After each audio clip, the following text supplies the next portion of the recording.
আসসালামু আলাইকুম। শুরুতেই জানিয়ে দিব এখনকার গুরুত্বপূর্ণ সংবাদ শিরোনাম।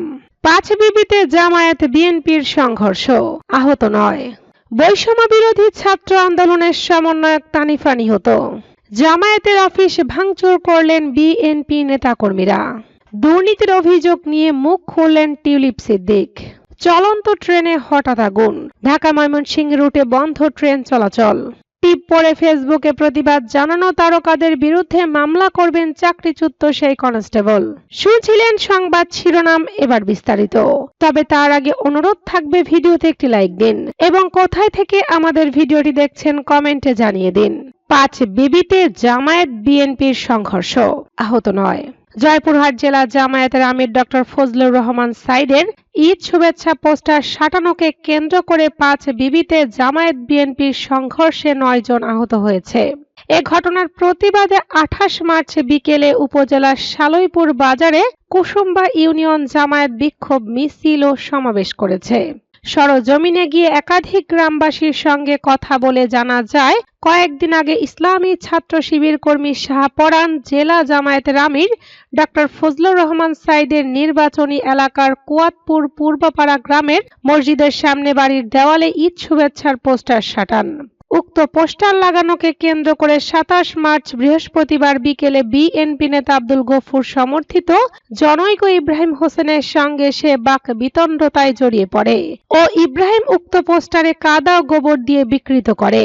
এ ঘটনায় জামায়াত সমর্থিতরা প্রতিবাদ করলে ওই দিন ইফতারের পরে বিএনপি সমর্থিত ব্যক্তিরা লাঠি সোঁটা ও দেশীয় অস্ত্র নিয়ে গ্রামের জামায়াত শিবির কর্মী সমর্থকদের বাড়িতে হামলা ও মারপিট করে। খবর পেয়ে ৫ বিবি থানা পুলিশ ঘটনাস্থলে গিয়ে পরিস্থিতি নিয়ন্ত্রণে আনেন এবং জামায়াত ও শিবিরের আহতদের হাসপাতালে পাঠান। বৈষম্য বিরোধী ছাত্র আন্দোলনের সমন্বয়ক তানিফা নিহত। বৈষম্য বিরোধী ছাত্র আন্দোলনের মিরপুর মডেল থানার সহমুখপাত্র তানিফা আহমেদ চট্টগ্রাম থেকে কক্সবাজার যাওয়ার পথে এক মর্মান্তিক সড়ক দুর্ঘটনায় নিহত হয়েছেন। বুধবার রাত 10:30টায় সংগঠনটির আরেক মুখপাত্র উমামা ফাতেমা এ খবর নিশ্চিত করেছেন।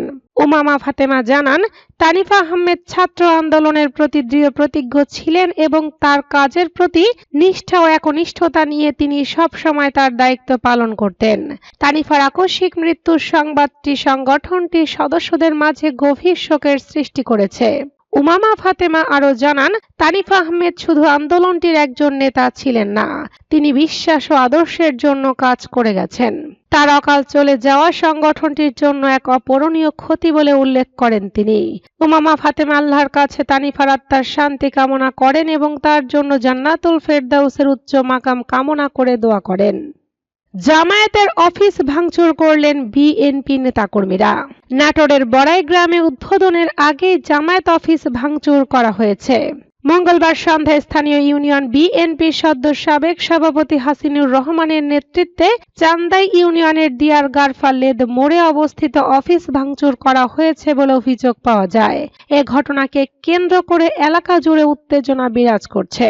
স্থানীয়রা জানান, সম্প্রতি উপজেলার চান্দাই ইউনিয়নের ২ নম্বর ওয়ার্ড জামায়াতের উদ্যোগে দিয়ারা গারফালেদ মোড়ে একটি অফিস করার উদ্যোগ নেন নেতাকর্মীরা, কিন্তু তার বিপরীত পাশে বিএনপি নেতা হাসিনুর রহমান মাস্টারের একটি অফিস থাকায় তিনি জামায়াত অফিস করতে বাধা দিয়ে আসছিলেন। সেই বাধা উপেক্ষা করে মঙ্গলবার অফিস উদ্বোধনের প্রস্তুতি নেয় জামায়াত। এতে ক্ষুব্ধ হয়ে হাসিনুর রহমান তার সমর্থকদের নিয়ে সেখানে হামলা চালায়। উদ্বোধনের অপেক্ষায় থাকা অফিসের আসবাবপত্র, চেয়ার টেবিল ভাঙচুর করা হয়।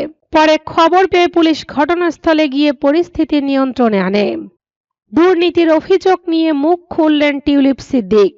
বাংলাদেশে দুর্নীতির অভিযোগের বিষয়ে কোনো আনুষ্ঠানিক তদন্তের মুখোমুখি হলে তার আইনজীবীরা প্রস্তুত বলে জানিয়েছেন ক্ষমতাচ্যুত প্রধানমন্ত্রী শেখ হাসিনার ভাগ্নি ও লন্ডনের সাবেক এমপি টিউলিপ সিদ্দিক।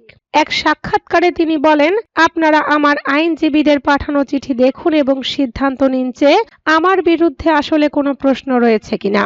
বাংলাদেশি কর্তৃপক্ষ একবারও আমার সঙ্গে যোগাযোগ করেনি। আমি তাদের বক্তব্যের অপেক্ষায় আছি।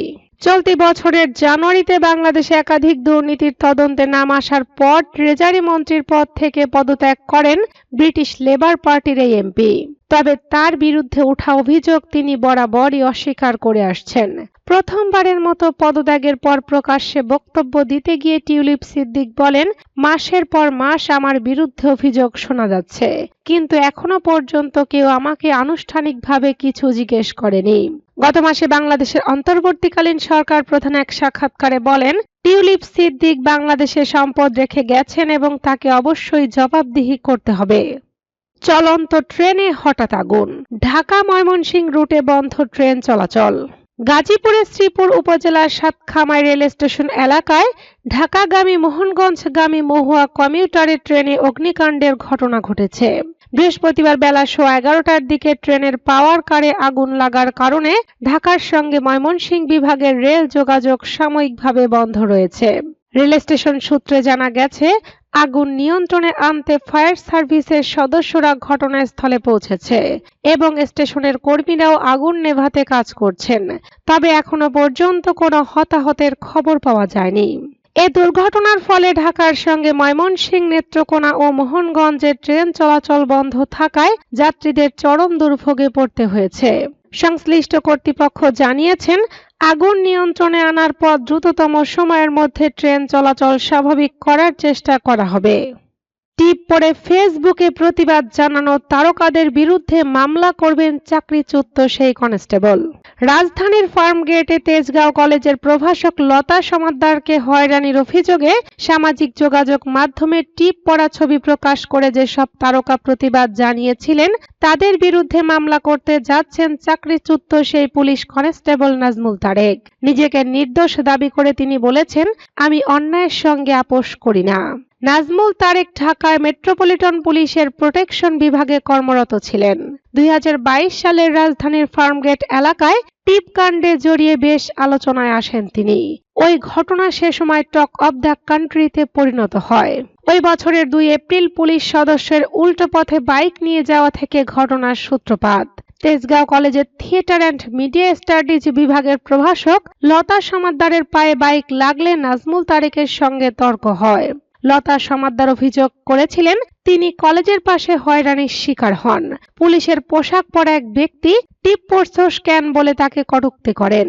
সে সময় লতা সমাদ্দারের পক্ষ নিয়ে টিপ পড়া ছবির সঙ্গে নানা ক্যাপশন জুড়ে সামাজিক যোগাযোগ মাধ্যমে প্রতিবাদে ফেটে পড়েন সবিজ অঙ্গনের তারকাদের একটা অংশ।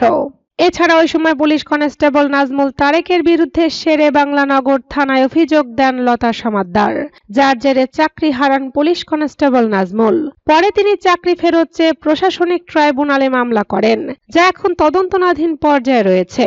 এছাড়া জুলাই আগস্টের গণঅভ্যুত্থানের পর চাকরি ফিরে পেতে পুলিশ মহাপরিদর্শকের কাছে আবেদন করেছেন তিনি। নাজমুলের দাবি, ঘটনাটি পুরো বানোয়াট, যার কোনো প্রমাণও নেই। এছাড়া ঘটনাস্থলের পাশে থাকা মাস্কের দোকানদার পুরো ঘটনাটি দেখেছিলেন। তিনিও বলেছেন, আমি টিপ নিয়ে কিছু বলিনি। ওই ঘটনার মাধ্যমে গোটা পুলিশ বাহিনীর ইমেজ নষ্ট করা হয়েছিল দাবি করে নাজমুল বলেন, বানোয়াট ও ষড়যন্ত্রমূলক এ ঘটনায় আমার এবং গোটা পুলিশ বাহিনীর ইমেজ নষ্ট হয়েছে। সে সময় যারা ঘটনাটি না জেনেই আমাকে দোষী করে সামাজিক যোগাযোগ মাধ্যমে নানাভাবে প্রতিবাদ জানিয়েছিল, তাদের বিরুদ্ধে আমি মানহানির মামলা করতে যাচ্ছি। তিনি বলেন, আমার আইনজীবীর সঙ্গে ব্যাপারে কথা বলেছি, খুব শিগগিরই আমি মামলাটি করব। নাজমুল বলেন, সে সময়ের কিছু স্ক্রিনশট ও গণমাধ্যমের সংবাদ দেখে দেখে আমি ডজনেরও বেশি অভিনেতা, অভিনেত্রী ও নির্মাতার নাম খুঁজে বের করেছি। তাদের মধ্যে রয়েছে অভিনেতা আনিসুর রহমান মিলন, সাজু খাদেম, প্রাণ রায়, সাইমন সাদিক, মনোজ প্রামাণিক, স্বাধীন খসরু, সুবর্ণা মোস্তফা, চয়নিকা চৌধুরী, আসনা হাবিব ভাবনা, জ্যোতিকা জ্যোতি, উর্মিলা শ্রাবন্তী কর, দেবী শানু, নাজনীন হাসান চুমকি, সুষমা সরকার, ফারজানা চুমকি, কুসুম শিকদার।